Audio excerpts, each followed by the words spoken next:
Hey guys, I'm Abby and this is my channel and welcome back to Shakespeare Week. This is the fifth and final video for this week and it is April 23rd, which is Shakespeare's day, kind of his assumed death and birthday, though we aren't sure about kind of either. But today, to celebrate his day, I'm gonna go over my whole collection. It changes kind of throughout the year, like gaining and kind of subtracting books, but it's quite a large collection of his works, his plays, books that are about his life, or books that are based off his life that are fiction or non-fiction. So today I'm going to go over them really quickly. I'm not going to go in super detail, just kind of say what versions I have of each play, what books I have that are associated with him, so on and so forth, because there are a great number of them. But to start off, I'm going to start with the books that don't necessarily have to do with his plays. They're just kind of books that are associated with him or use his life as kind of a plot for their story. And then I will go into books that are more kind of complete works or adaptations of his play. And then I will go into the plays themselves and do them in alphabetical order,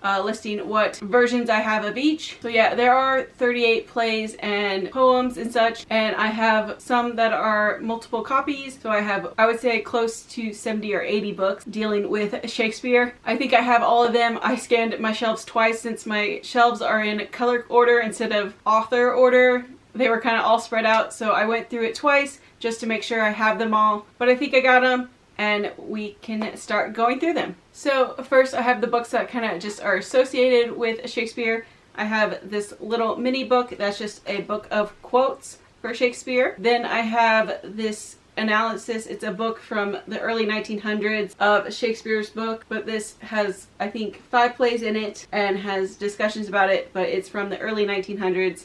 I have to be very careful with it. And then I have the play Rosencrantz and Guildenstern Are Dead by Tom Stoppard. It's a funny spin-off of the Hamlet characters, but I consider it kind of a side part of my Shakespeare collection. And then I have a book within a series, and that's The Shakespeare Spy by Gary Blackwood. I've read this. I think it's about the second or third within a series, but it deals with Shakespeare and people around him. The next book is a new acquisition, and it's also based off of Shakespeare's life, and that is Hamnet, which is his son that died. This was a big release last year, and I can't wait to read it. I haven't gotten to it yet, but I recently picked it up, kind of a side part of my Shakespeare collection. And then kind of a fun children's book, I got Shakespeare's Alphabet Letters, which uses each letter to name different things about Shakespeare and his plays, mostly characters, and it has fun little drawings, but nice little collection edition. Next, I'm going to go over books that are kind of collections of his plays and works and kind of discussions on them. First, I have the Shakespeare book, which has information about every play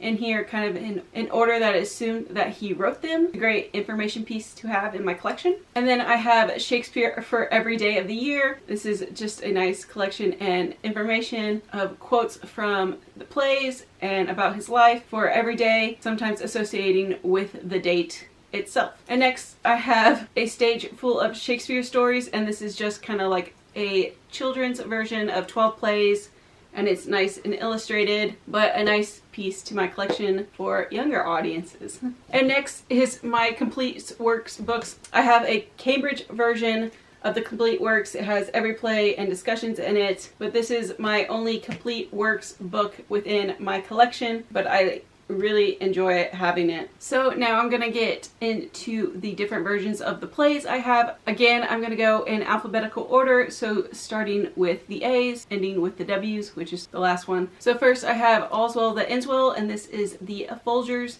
Library Edition, one of the older editions. And then I have 2 copies of Anthony and Cleopatra. I have the Folgers Newer Edition and the Arden 3rd Edition. Next is As You Like It, and I have the Folgers New Edition in paperback. The next play is The Comedy of Errors, and I actually have an Oxford World's Classic edition. Next we go on to The Seas, and I have Coriolanus, and I have 2 versions. I have the Pelican version, and then I have the Arden 3rd Series edition. And next is Cymbeline, and I have a very nice hardcover version. This is a Pelican version. So next we move on to the M's, and the first one is Macbeth, and I have 4 editions. The first one is this little mini leather hardbound one from the early 1900s. And next I have a version from Yale University Press. I just really like the cover of this. Then I have the Arden 3rd Series edition of Macbeth. And lastly, I have a very big edition of an illustrated version with these special cutouts of Macbeth. Next is Measure for Measure, and I have a paperback Folgers edition, one of the newer ones. Next is Merchant of Venice, and I have 3 editions. I have one larger paperback Folgers new edition, and then I have 2 Arden Shakespeare versions. They're both 3rd series, but they obviously are very different sizes. Next I have 1 edition of Mary Wives of Windsor, and it is a paperback Folgers new edition. And then I have 3 editions of Midnight Summer's Dream. I have the Arden 3rd series and a larger paperback Folgers new. And then my last Midsummer's Dream is this big illustrated edition, but it is illustrated by W. Heath Robinson, and I really enjoy having this one in my collection. And the last of the M plays is Much Ado About Nothing, and I have an edition from Oxford University Press. Moving on, I have 3 editions of Othello. I have the Arden 3rd series, the Pelican hardbound nice edition, and then I have this edition from HRW Library of The Tragedy of Othello. The next we are moving on to the P's, and that is Pericles, and I have 1 edition of the Folgers new paperback. The next play is Richard II, and my edition comes from the Royal Shakespeare Company. And then next is Richard III, and I have a new paperback edition from Folgers Library. The next play is Romeo and Juliet, and I have 3 editions. First is the 3rd series of Arden. I have a small copy from Scholastic Books. And then I have a large edition from Cambridge University Press. And next are the sonnets. I only have 1 edition, and this is from Random House Publishing, but it's a cute little book. So I realized I just kind of skipped a pile of the alphabetical order, so we're a little out of sync, but we're gonna go back to the H's and then go back in order.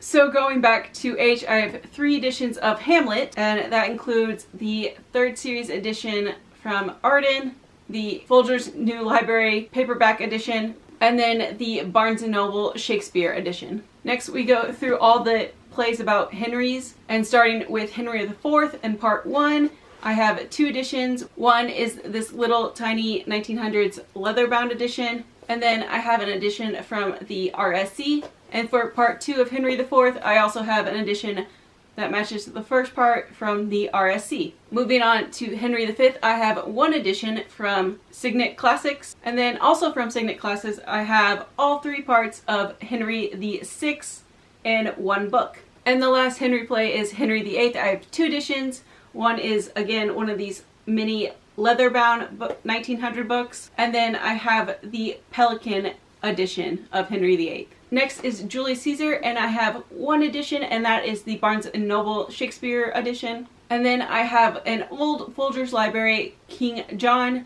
edition. And then for King Lear, I have 2 editions. One is the Arden 3rd series, and then I have 1 from Cambridge University Press. And the last one, for getting back in order, I have Love Labour's Lost, and it is an older Folgers Library paperback edition. So going back into the alphabetical order that we were in till the end, we are going to go back to T, and it starts with Taming the Shrew, and I have 2 copies. One is the Arden 3rd series edition, and the other is a paperback old Folgers Library edition.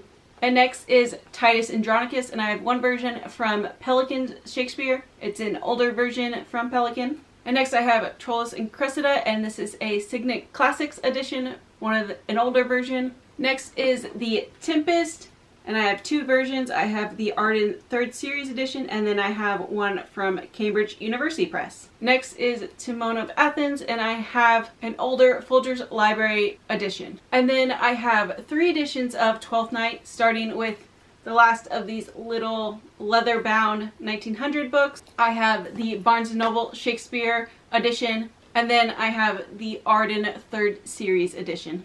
And then last of the T plays, we have 2 Gentlemen of Verona. I have 2 copies. I have the Arden 3rd series edition, and then I have a Pelican edition. And last but not least of the plays is A Winter's Tale, and I have one edition from the RSC, or Royal Shakespeare Company. So there you have my whole collection of Shakespeare, whether it's the plays about Shakespeare or books associated with him. I have a great many of them, and I definitely will probably gain more throughout the years, but I really love the books I have so far. I know I said I was going to go in order, but I really got off there by grabbing the wrong piles. Either way, you get to see every book I own. Some of them I'm very lucky to have in my collection, and I don't think I'll ever really get rid of them, while others might come and go. But if you want to know how I collected most of these, I usually go to used bookstores and look in their section for certain editions or plays that I'm missing, and that's also where I found many of the special editions that I own in my collection. But that is all for this video and this week of Shakespeare Week. I hope you guys enjoyed it. Let me know down below what your favorite Shakespeare play is, if you have one. But I will see you guys later in the next video. Until then, if you want to be someone, why not be you? I'll see you guys. Bye.